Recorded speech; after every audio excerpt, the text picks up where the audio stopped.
அனைவருக்கும் வணக்கம். தெய்வீக பலன்கள் சேனல் சார்பாக தங்களை அன்புடன் வரவேற்கிறோம். இன்று நம் காணொளியில் காண விரும்புவது மனக்குழப்பங்கள் மற்றும் தோல்விகள் உள்ளிட்ட பிரச்சனைகளை தீர்வதற்கேற்ற பஞ்சமி வழிபாடான தீப வழிபாட்டை எவ்வாறு இந்த பஞ்சமி திதியில் செய்யலாம் என்பதை பற்றி இந்த காணொளியில் பார்க்கலாம். வாருங்கள் காணொளிக்கு செல்லலாம். மறக்காமல் ஒரு சப்ஸ்கிரைப் செய்யவும். ஆடி மாதத்தில் வரும் தேய்பிறை பஞ்சமியில் வீட்டில் கண்டிப்பாக விளக்கேற்றி வழிபட்டால் அனைத்து கஷ்டங்களும் மற்றும் பிரச்சனைகளும் தீர்ந்து போகும் என்பது நம்பிக்கையாகும். வீட்டில் உள்ள கடன் பிரச்சனைகள், கஷ்டங்கள், மனபயம் மற்றும் மனக்குழப்பங்கள், தோல்விகள் உள்ளிட்ட பிரச்சனைகள் தீர்வதற்கு ஏற்ற வழிபாடுதான் பஞ்சமி வழிபாடாகும். திதிகளில் 5வது திதியாக வரும் பஞ்சமி வராகி அம்மனுக்கு சிறந்ததாகும். இது வெற்றியை தரக்கூடியதாகவே இருக்கிறது. அதேபோல் பெண் தெய்வ வழிபாட்டிற்கும் பெண் தெய்வ அருளை பெறுவதற்கும் ஏற்ற நாள்தான் இந்த முக்கியமான பஞ்சமி திதி நாளாகும்.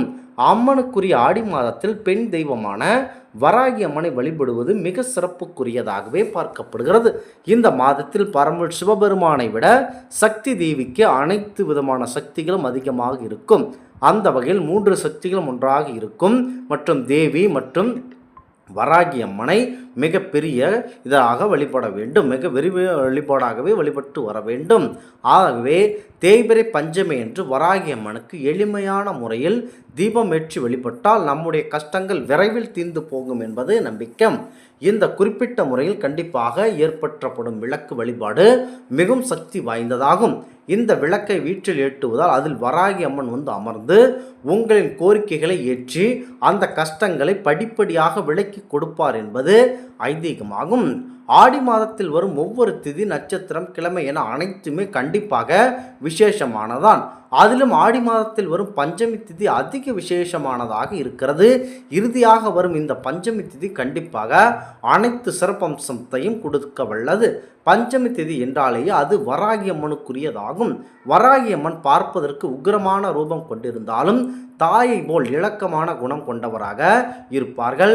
கேட்டவர்களுக்கு கண்டிப்பாக கேட்ட வரங்களை தந்து அருளக்கூடியவர் தான் நம் வராகி அம்மன். காவல் தெய்வமாக இருக்கும் வராகி சப்த கன்னியர்களில் ஒருவராகும்.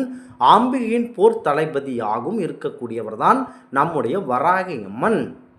மற்ற மாதங்களில் வரும் பஞ்சமி திதியை விட ஆடி மாதத்தில் வரும் பஞ்சமியில் வராகி அம்மனை வழிபட்டால் பல மடங்கு அதிகமான பலன்கள் நமக்கு கிடைத்து வெற்றி கிடைக்கும் என்பது ஐதீகம். மாதத்திற்கு 2 பஞ்சமிகள் வருகின்றன. சந்திரன் நாளை அடிப்படையாக கொண்டு வளர்பிறையிலும் தேய்பிறையிலும் 2 பஞ்சமி திதிகள் வருகின்றன. இதில் ஆடி மாதத்தில் இறுதியாக வரும் பஞ்சமி திதி மிக சிறப்புக்குரியது. இவற்றில் நமக்கு ஏற்படும் நன்மைகள், செய்யும் தொழில் ஆகியவற்றை பெருக்க வேண்டும் என்கின்றவர்கள் வளர்பிறை பஞ்சமியிலும் கஷ்டங்கள், துன்பங்கள், பயம், பதற்றம், குழப்பம் ஆகியவற்றை நீங்க வேண்டுமென்றால் தேய்பிறை பஞ்சமியிலும் வழிபடுவது மிக மிக சிறப்புக்குரியது. முக்கியமாக யம பயம், எந்த தொழில் தொடங்கினாலும் நஷ்டம் ஏற்பட்டு விடும், அந்த மாதிரியான பயத்தை உடனடியாக தீர்த்து கொள்ள இந்த தேய்பிறை பஞ்சமியில் கண்டிப்பாக வழிபடுங்கள். முக்கியமாக இந்த புதன்கிழமையில் வரும் இந்த பஞ்சமி திதியை நீங்கள் முக்கியமாக எடுத்துக்கொள்ளுங்கள். வழக்கமாக வராகியம்மன் வழிபாடு செய்பவர்களும் இதுவரை வராகியம்மன் வழிபாடு செய்யாதவர்களும் இந்த ஆடி மாத பஞ்சமி திதியில் வழிபடுவதால் வராகியின் அருளை பெற முடியும். வராகியம்மன் குழந்தை போன்றவள் என்பதால் ஒரு சிறிய மஞ்சள் கிழங்கினை வைத்து அதில் எழுந்தருள அருள வேண்டும். முதலாவதாக பரம்பொருள் விநாயக பெருமானை மஞ்சள் பிள்ளையாராக பிடித்து வைத்து அவருக்கு அருகம்புல் சாத்தி அவரிடம் முறையாக முதன்மை கடவுளான கணபதியை வணங்கிவிட்டு அதன் பிறகு இந்த வழிபாட்டை நீங்கள் கண்டிப்பாக ஏற்றுக்கொள்ள வேண்டும். முதலாவதாக அருள் செய்யக்கூடிய நம் வராகி அம்மனுக்கு ஆடி மாத தேய்பிறை பஞ்சமி நாளில் அருகில் உள்ள வராகி அம்மன் கோவிலுக்கு சென்று வராகி அம்மனுக்கு மிகவும் விருப்பமான மஞ்சள் நிறத்தில் புடவை வாங்கி சாற்றலாம்.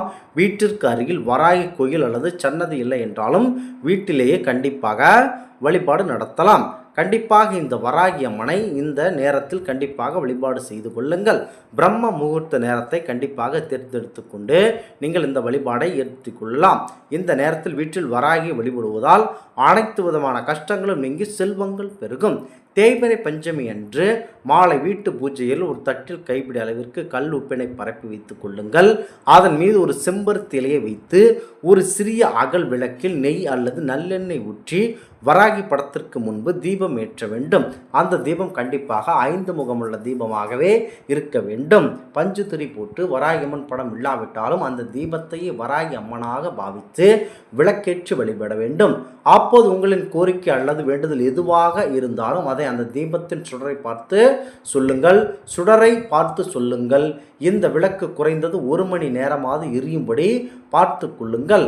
வராகி அம்மன் நிலத்திற்குரிய தெய்வம் என்பதால் பூமிக்கடியில் விளையும் எந்த பொருளை வேண்டுமானாலும் வராகி அம்மனுக்கு நெய்வேத்தியமாக படைக்கலாம். உதாரணமாக அதிலும் கிழங்கு மற்றும் வராகிக்கு விருப்பமானதாக ஒன்றாகும். பழங்களில் மாதுளம் பழமும் வராகி அம்மனுக்கு மிகவும் விருப்பமானதாகும். மாதுளம் பழம் முத்துக்களை உதிர்த்து அதோடு தேன் கலந்து நெய்வேத்தியமாக கண்டிப்பாக படைக்க வேண்டும். பிறகு அவற்றை பிரசாதமாக அக்கம் பக்கத்தில் இருக்கும் சிறு குழந்தைகளுக்கு கொடுப்பது சிறப்பும். குழந்தைகள் என்பதால் மிக முக்கியமாக பெண் குழந்தைகளுக்கு முதல் கொடுத்து விட்டுத்தான் மற்ற ஆண் குழந்தைகளுக்கு பிரசாதத்தை வழங்க வேண்டும். பெண்ணானவள் சந்ததி விருத்தி செய்வதனால் இதனை நாம் அடிப்படையாக எடுத்துக்கொள்ள வேண்டும். ஆடி மாத தேய்பிறை பஞ்சமியில் வராகி அம்மனுக்கு இவ்வாறு விளக்கேற்றி வழிபட்டால் கஷ்டங்கள் அனைத்தும் காணாமல் போகும். வீட்டில் செல்வம் சேர்ந்து கொண்டே இருக்கும் என்பது நம்பிக்கையாகும். பணம் சேர்ந்து கொண்டால், முக்கியமாக பணம் நமக்கு அதிகமாக சேர்ந்து கொண்டால் ஆள்பலம் படைபலம் அனைத்தும் வந்தே தீரும். அதனால் கல்வி இருக்கும் இடத்தில் பணம் தாராளமாக வந்து சேரும். அதுபோலத்தான் லக்ஷ்மி தேவி அம்சம் கொண்ட வராகி அம்மன் இருக்கும் இடத்திற்கு கண்டிப்பாக கிருஷ்ணர் இருப்பார். கிருஷ்ணர் இருக்கும் இடத்தில் கண்டிப்பாக அனுமன் இருப்பார். அனுமன் இருக்கும் இடத்தில் கருடர் இருப்பார். அனைவரும் ஒரே இடத்தில் சேரும் இந்த முக்கியமான வழிபாட்டில் கண்டிப்பாக நாங்கள் கூறியவாறு விளக்கேற்றி வழிபடுங்கள். கண்டிப்பாக உங்களுக்கு வெற்றி கிடைக்கும். அனைத்தும் கிடைத்தவுடனே உங்களுக்கு எந்த ஒரு பயமும் எந்த ஒரு தோல்வியும் எந்த ஒரு பதற்றமும் இல்லாமல் கண்டிப்பாக உங்களுக்கு எந்த தொழிலை தொட்டாலும் வெற்றி கிடைக்கும். கூடவே கணபதியின் அருளும் கண்டிப்பாக கிடைக்கும். இந்த ஆன்மீக தகவல் உங்களுக்கு பிடித்து இருந்தால் தெய்வீக பலன்கள் சேனலை கண்டிப்பாக சப்ஸ்கிரைப் செய்து கொள்ளவும். மீண்டும் ஒரு நல்லதொரு காணொளியில் உங்களை சந்திக்கிறோம். நன்றி, வணக்கம்.